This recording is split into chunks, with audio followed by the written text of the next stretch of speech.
Good morning विद्यार्थियों, मेरा नाम असनाद अहमद खान और मैं आप लोगों को आज रसायन विज्ञान पढ़ाने जा रहा हूँ पहले लेक्चर में। चलिए स्टार्ट करते हैं।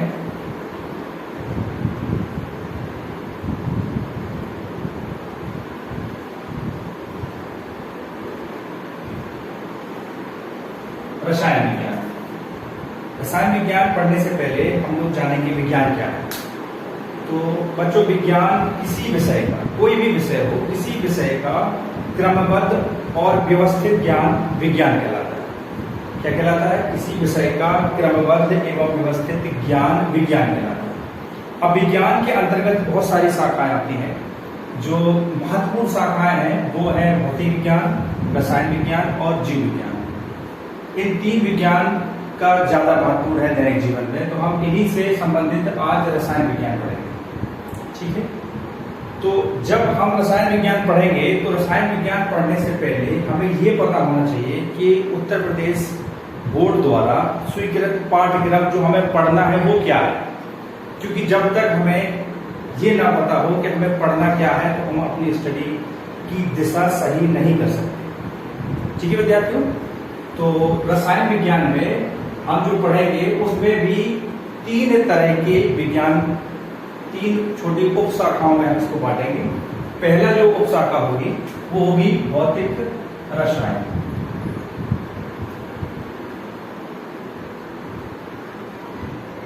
भौतिक रसायन। दूसरा जो पार्ट है इसका वो है अकार्बनिक रसायन।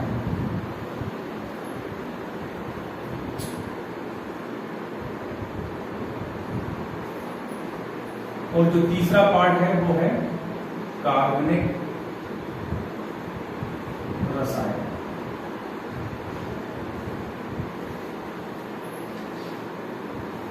तो जो पाठ्यक्रम यूपी बोर्ड में दिया गया है वो इन तीन टॉपिक के अंतर्गत आता है। सारे लेसन इन्हीं के अंतर्गत आएंगे।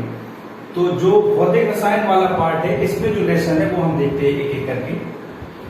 पहला जो लेसन हमें पढ़ना है वो है ठोस अवस्था।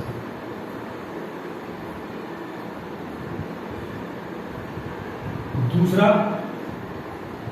विलयन।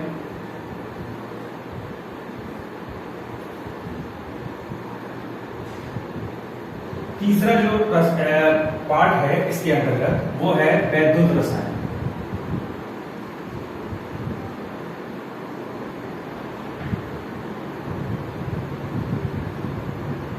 चौथा रासायनिक बलगति।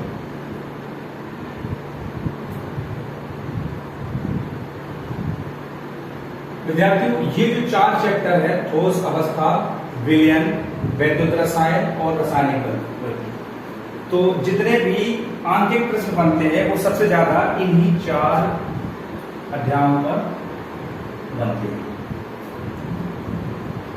ठीक है,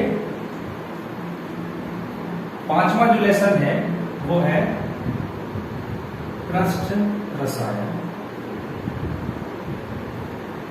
पृष्ठ रसायन को हम अपनी सुविधा के हिसाब से दो भागों में पढ़ेंगे।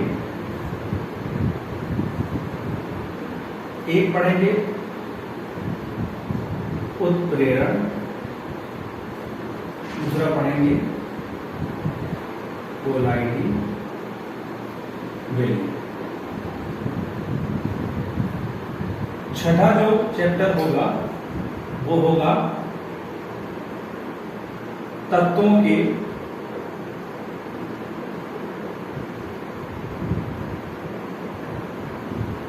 निष्कर्षण की विधि। ठीक है, हमें जो भौतिक रसायन के अंतर्गत पढ़ना है वो पहला है ठोस अवस्था, दूसरा विलयन, तीसरा वैद्युत रसायन, चौथा रासायनिक बलगति, पांचवा पृष्ठ रसायन। इसको सुविधा के लिए हम दो पार्ट में पढ़ेंगे, उत्प्रेरण और कोलाइडी विलयन। छठा जो चैप्टर होगा वो होगा तत्वों के निष्कर्षण की विधियां। ठीक है, अब बात करते हैं कार्बनिक रसायन की। इसमें जो पहला टॉपिक है वो है पी ब्लॉक के तत्व। पहला जो है वो है पी ब्लॉक के तत्व। पी ब्लॉक के तत्वों में हम जो पढ़ने जा रहे हैं अपनी सुविधा के अनुसार इसको बांट लेते हैं। पहला जो होगा वो होगा नाइट्रोजन परिवार के तत्व। बी पार्ट जो पढ़ेंगे वो पढ़ेंगे ऑक्सीजन परिवार के तत्व। सी पार्ट जो पढ़ेंगे ऑक्सीजन का O2 पढ़ेंगे, हैलोजन परिवार के तत्व। चौथा जो पार्ट पढ़ेंगे वो पढ़ेंगे अक्रिय गैस। दूसरा जो लेसन होगा इसका, पहले इसको जान लीजिए। पी ब्लॉक एलिमेंट में नाइट्रोजन परिवार के तत्व, ऑक्सीजन परिवार के तत्व, हैलोजन परिवार के तत्व और अक्रिय गैस। इनमें भी जो इनके रासायनिक गुण, भौतिक गुण और इनके जो तत्व इनसे रिलेटेड जो यौगिक बनेंगे उनको हम जानेंगे, नाइट्रोजन परिवार के, ऑक्सीजन परिवार के और हैलोजन परिवार के। दूसरा जो है वो है डी और एफ ब्लॉक के तत्व। आ रहा है ना सर? तीसरा जो है वो सह संयोजक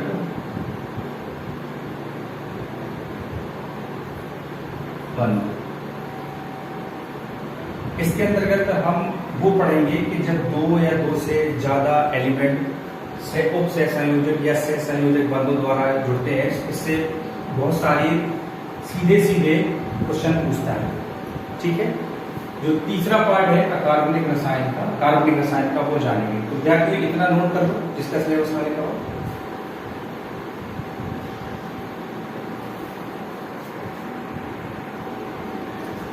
ठीक है, तो ये लिख दिया होगा। तो अब हम जानते हैं अकार्बनिक वाला पार्ट। इसमें कौन कौन से चैप्टर हमें पढ़ने हैं। पहला जो है वो है हेलोएल्कीन व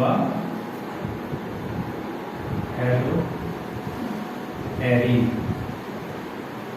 दूसरा जो पार्ट है, पहला पार्ट है हेलोएल्कीन और हेलोएरीन। दूसरा जो पार्ट पढ़ना है एथेनॉल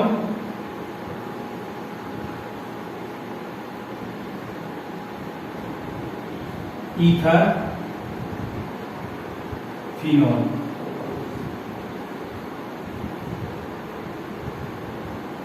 तीसरा है कीटोन कार्बोक्सिलिक अम्ल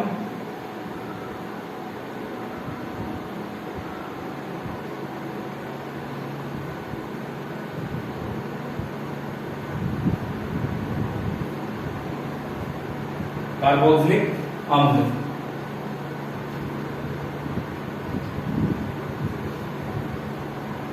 एल्डिहाइड क्या आ रहा था?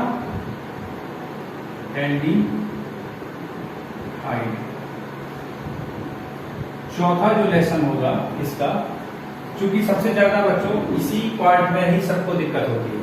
जो चौथा पार्ट हम पढ़ने जा रहे हैं वो ये है, पहले तो तीसरा कीटोन कार्बोक्सिलिक अम्ल और एल्डिहाइड पढ़ेंगे। चौथा पार्ट होगा वो नाइट्रोजन युक्त कार्बनिक यौगिक।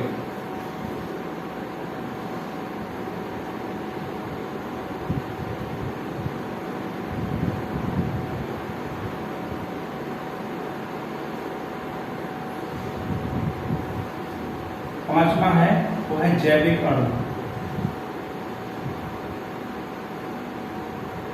छठा है दैनिक जीवन में रसायन। ये इतना पार्ट जो है, जो स्वीकृत पाठ्यक्रम है यूपी बोर्ड का, वो हमें पढ़ना है। तो हमने भौतिक रसायन देखा, अकार्बनिक देखा और ये कार्बनिक। अब इसके बाद हम भौतिक रसायन का पहला लेसन ठोस अवस्था पढ़ने जा रहे हैं। ठीक है, तो हम पढ़ेंगे ठोस अवस्था।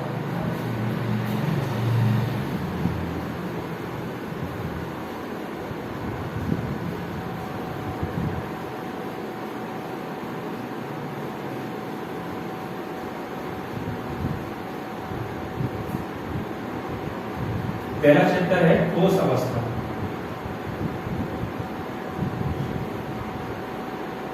ठोस अवस्था चैप्टर है ठोस अवस्था। इसमें एक शब्द है अवस्था। अवस्था क्या होती है और अवस्था किसकी होती है, ये हमें जानना है। तो जान लो कि अवस्था जो है वो होती है पदार्थ की। अवस्था किसकी होती है? पदार्थ की। अब पदार्थ क्या है, इसको हम पदार्थ या इसको एक शब्द और देते हैं जो है द्रव्य, या इंग्लिश में इसको बोलेंगे मैटर। अब द्रव्य या पदार्थ या मैटर क्या?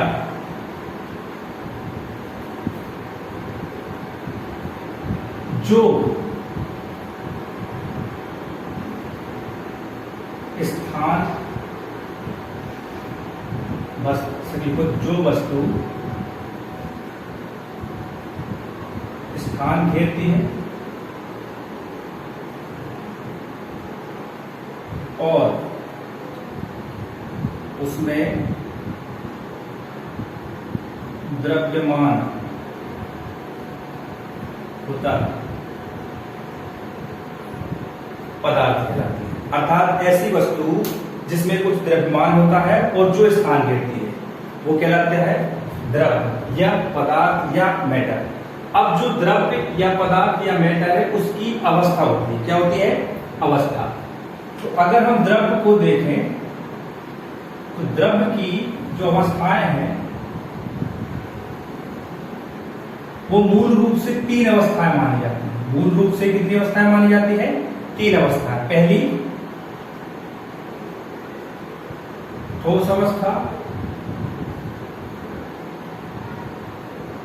द्रव अवस्था, गैस अवस्था,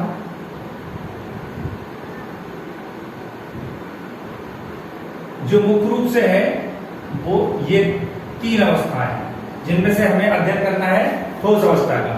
लेकिन पदार्थ की और भी अवस्थाएं मानी गई हैं जो हो संभव। एक है प्लाज्मा, जो चौथी अवस्था जिसको माना जाता है, और एक और अवस्था खोजी गई है जिसे 5वीं अवस्था कहा जाता है। उसको कहा जाता है बोस आइंस्टाइन कंडेंसेशन। मुख्य रूप से कितनी अवस्था है? 3 अवस्था है, ठोस अवस्था, द्रव अवस्था, गैस अवस्था। लेकिन 2 और अवस्थाएं मानी गई हैं, वो है चौथी प्लाज्मा और 5वीं है बोस आइंस्टाइन कंडेंसेशन। ठीक है, अब ये जान लें कि ठोस अवस्था, द्रव अवस्था, गैस अवस्था मुख्य रूप से हमें 3 ही पढ़नी है। तो ठोस अवस्था कैसी अवस्था, और द्रव अवस्था कैसी अवस्था, और गैस अवस्था है तो कैसी अवस्था है, ये कैसे हम जानेंगे?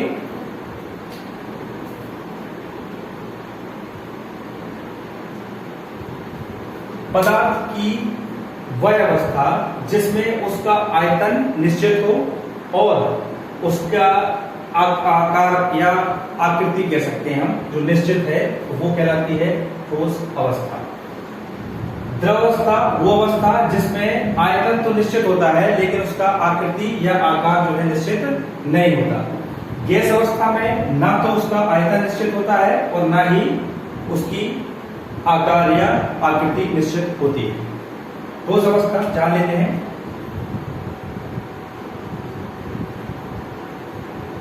जिसका आयतन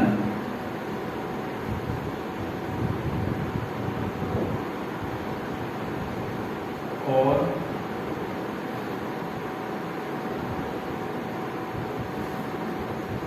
आकृति निश्चित होती है। ठोस अवस्था कहलाती है जिसका आयतन और आकृति निश्चित होती है। दूसरा द्रवावस्था, जिसका आयतन निश्चित और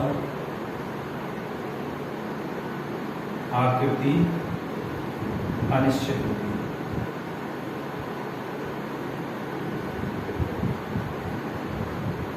तीसरी है गैसीय अवस्था,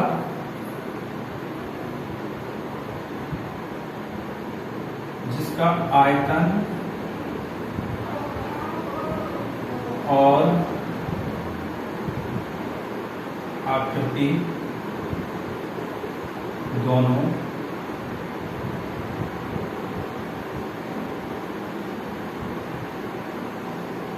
अनिश्चित होती है। ठोस अवस्था को कहते हैं जिसका आयतन और आकृति निश्चित होती है। द्रव अवस्था वो अवस्था है पदार्थ की जिसमें उसका आयतन निश्चित और आकृति अनिश्चित होती है। गैस अवस्था पदार्थ की वो अवस्था जिसमें उसका आयतन और आकृति दोनों अनिश्चित होती है। फॉर एग्जाम्पल, जैसे हम देखें कि हम एक बर्तन में वर्क लें, तो अगर हम बर्तन में वर्क को लेते हैं तो वो जिस आकृति में होगी उसी में रहेगी। अब चूंकि उसका आयतन तो जो होगा वो निश्चित होगा, आयतन तो उसका चेंज होगा नहीं। या दूसरा एग्जाम्पल भी देख सकते हैं कि कोई लोहे का एक टुकड़ा अगर हम किसी ग्लास में डालते हैं तो जितना उसका आयतन होगा वो उतना ही स्थान घेरेगा और उसकी आकृति जैसी होगी वैसी रहेगी। द्रव अवस्था में देखते हैं कि अगर हम किसी द्रव को 1 लीटर के किसी बीकर में डालें, एक बर्तन में डालें, जिसकी आकृति कुछ इस तरीके की हो, उसका आयतन तो निश्चित होगा। 1 लीटर है तो 1 लीटर ही होगा, ना तो 900 ml होगा और ना ही 950 ml। तो अगर हम इस बर्तन में डालेंगे तो इसी आकार में ढल जाएगी। फॉर एग्जाम्पल, अगर हम उसी 1 लीटर द्रव को शंक्वाकार बर्तन में डालें, तो अब इस कंडीशन में हम देख सकते हैं कि अगर हम इसको शंक्वाकार बर्तन में भरते हैं तो क्या 1 लीटर 900 ग्राम 900 ml हो जाएगा या 950 ml हो जाएगा? नहीं होगा ना। वो कितना होगा? 1 लीटर ही होगा। लेकिन इस बार उसकी आकृति कैसी हो गई? जो बर्तन की शंक्वाकार। ठीक है, तो द्रव अवस्था ऐसी अवस्था जिसमें पदार्थ का आयतन तो निश्चित होता है लेकिन उसकी आकृति निश्चित नहीं होती, द्रव अवस्था कहलाती है। गैस अवस्था ऐसी अवस्था है जिसमें उसकी ना तो आकृति और ना ही उसका आयतन निश्चित होता है। ठीक है, लिख लो इसको, स्क्रीनशॉट ले लो। अगर आप लोग जो वीडियो देख रहे हैं वो स्क्रीनशॉट भी ले सकते हैं, तो देख लीजिए, फिर आगे बताता हूं।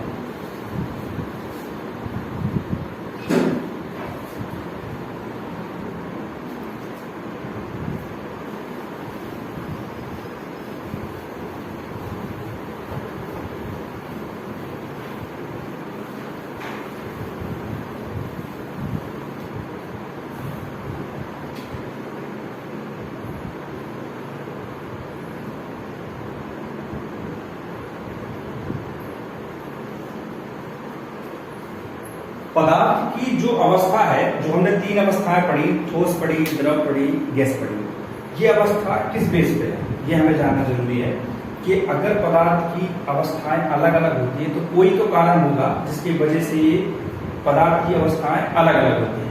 तो जो पदार्थ की अवस्था होती है, पदार्थ की अवस्था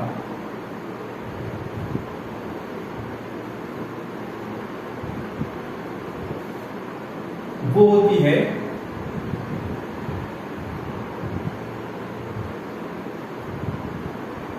घटक अणुओं के संयोजन से।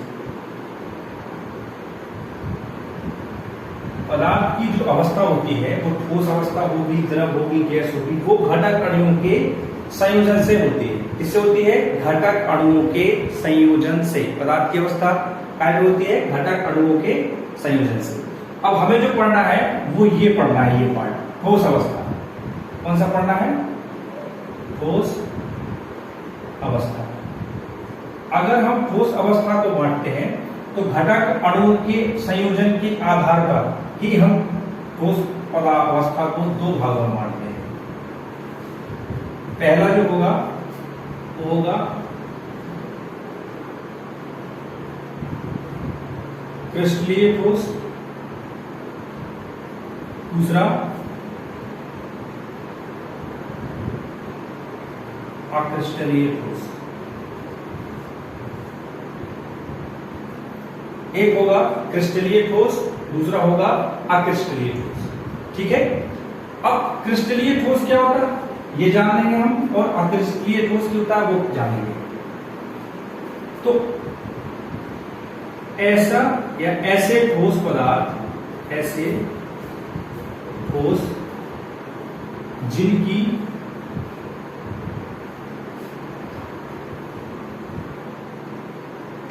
ज्यामिति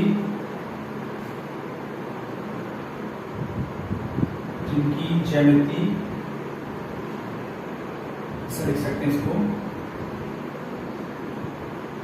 आकृति निश्चित होगी।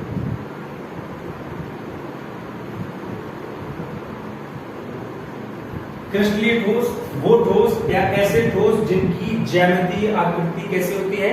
निश्चित होती है। अक्रिस्टलीय ठोस ऐसे ठोस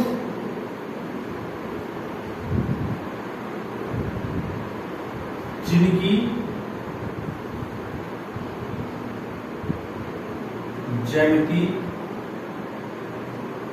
आकृति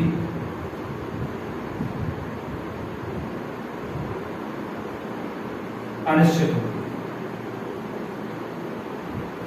इसका उदाहरण हम देखें तो एक एग्जाम्पल लिख सकते हैं हम, सोडियम क्लोराइड NaCl। एक आकृति लिख लो हीरा। ये एग्जाम्पल एक NaCl हो गया और एक हीरा हो गया। अक्रिस्टलीय ठोस का एग्जाम्पल लिख सकते हैं हम, एक हो जाएगा कांच, दूसरा हो जाएगा रबर। ठीक, एक हो जाएगा कांच और एक हो जाएगा रबर। ठीक है बच्चों, आज वीडियो अब ज्यादा बनाऊंगा तो और ज्यादा लंबी हो जाएगी। बाकी जो इसके आगे का पार्ट है वो हम मैं अगली वीडियो में बताऊंगा। ठीक।